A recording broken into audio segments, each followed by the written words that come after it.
बहुत सारे लोगों की तरफ से व्हाट्सएप पे, टेलीफोन पे, मुख्तलिफ जरियों से मुझ तक ये मैसेज पहुंच रहे हैं कि अल्लाह का वास्ता लोग ड्रामों में बेइंतहा दिलचस्पी ले रहे हैं, रो रहे हैं ड्रामे देख देख के, ड्रामे सिनेमा घरों में चल रहे हैं, अपनी पूरी पूरी फैमिली, कई कई किस्तें ड्रामों की, ऐसे जज्बाती हो रहे हैं, ऐसे देख रहे हैं कि जैसे इसके बाद कभी देखना नसीब नहीं होगा, और बड़ी तारीफें, ऐसा ड्रामा, ऐसी फिल्म। तो मेरे भाई ये लग़वियात हैं, ये वो चीजें हैं जिनमें टाइम वेस्टिंग के अलावा कुछ भी हासिल नहीं होता।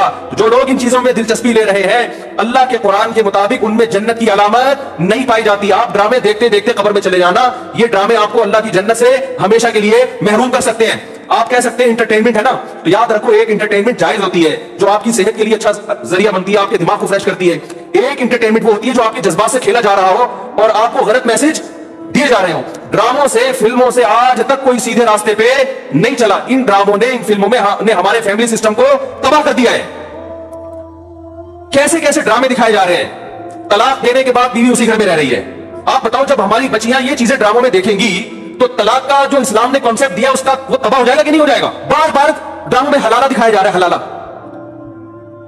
तो क्या मैसेज जाएगा उन जवान लड़कियों और लड़कों को जो ये सब चीजें देख। मुझे एक बात बताओ, मेरे एक दफा बयान शुरू हुए, कुछ वक्त मैंने तलाक का जायज तरीका बयान किया था, इस्लाम में जायज तरीका किया है। मैंने 2-3 किस्तें रिकॉर्ड करवाई, कंप्लीट किया, उसके बाद 1 साल तक मौजूद नहीं छेड़ा। लोगों ने मुझे कहा दोबारा, मैंने कहा नहीं, क्योंकि एक चीज को जब बार बार लोग सुनते हैं, तो चाहे वो सही सेंस में भी सुने, उनकी नजर में वो चीज हल्की हो जाती है। मैंने कहा बार बार एक टॉपिक छेड़ूंगा तो ऐसा घर में तलाकें शुरू हो जाए। समझ में आ रही है बात? और भाई एक चीज किताब की हद तक शरीयत ने बता दी, एक दफा बता दी, बार बार उसी को, तो क्या होता है, आप एक चीज को बार बार जब सुनोगे, जो चीज इंसान बार बार सुनता है जबान पर वो हल्की हो जाती है। मैंने कहा इससे घरों में तलाक का रेशो बढ़ने का खतरा कम नहीं होगा, एक चीज को बार बार रिपीट किया जाए। तो बताओ ड्रामों में बार बार तलाक दिखाई जा रही है कि नहीं दिखाई जा रही है? फला की फटा हुआ, उसने उसको तलाक दे दी, डिवोर्स पेपर भेज दिए, वो तलाक दे, उसने वहां शादी कर ली, उधर तलाक ले ली, उधर आ गई, हलाला हो गया, फलाना हो गया, ढमकाना हो गया। जब ये चीजें घरों में चलेंगी, आपको कितना ही अच्छा ड्रामा लगे, तो याद रखो आपकी नस्लें तबाह हो जाएंगी। माएं बच्चियों को सिखाती थी, बेटा डोली जा रही है तो अब जनाजे की खटोली आएगी वापस। बताते थे नहीं बताते थे? हम तो बचपन में सुनते थे, भाई डोली जा रही है अब जनाजे की खटोली आएगी, तलाक लेके नहीं आना। हाँ, जहां जायज तलाक है हम तो कहते हैं कि वो जायज है, उसमें इतना जुल्म जायज नहीं है कि बच्ची को बेड़ा गर्क कर दिया फिर भी आप बता दी, लेकिन उसूल तो यही है ना कि ये बुरी चीज है। जब बार बार कल्चर में ये चीज दिखाई जाएगी, शौहर ने थप्पड़ मारा बीवी को, वो अदालत चलेगी खुला लेने के लिए। हर घर में थप्पड़ भी होता है, हर घर में गाली गलौज भी होता है, ये तो नॉर्मल चीज है। थप्पड़ मारना सही नहीं है, अच्छा काम नहीं है कि शौहर बीवी पे हाथ उठाए, लेकिन सब कुछ होता है घरों के अंदर, वो बाद में सब सेट हो जाता है। लेकिन ड्रामों में जब दिखाया जाएगा शौहर ने बीवी पे थप्पड़ उठाया, हाथ उठाया और वो चलेगी अदालत से खोला लेने, तो आज कल किस मर्द ने गुस्से में किसी औरत पे हाथ उठा लिया तो अदालत का दरवाजा नहीं खटखटाएगी क्या? उस थप्पड़ की तलाफी 100 दफा हो सकती है, मर्द मना सकता है, लेकिन अदालत से जब डिवोर्स होगी उसकी तलाफी नहीं होगी। मर्द के दिल में नफरत पैदा होगी, इससे मुझसे तलाक क्यों मांगी, क्यों गई है डिवोर्स लेने के लिए, बच्चों के बच्चे तबाह बर्बाद हो जाएंगे। तो इन ड्रामों से फैमिली सिस्टम को जोड़ा नहीं जा रहा, जोड़ के नाम पे तोड़ा जा रहा है। और मैंने अपने दोस्त से पूछा, मैंने कहा ये चीजें तो फिल्मों में पहले ज्यादा दिखाई जाती थी, तो ड्रामों पे इतना छोड़ की? उन्होंने बड़ी पॉइंट की बात की। उन्होंने कहा कि फिल्मों में जो चीजें दिखाई जाती हैं वो नॉर्मल माहौल से हटकर होती हैं, ड्रामे का मतलब ये होता है कि जो घरों में हो रहा है वो दिखाया जाए, इसको लोग ज्यादा अडॉप्ट करते हैं।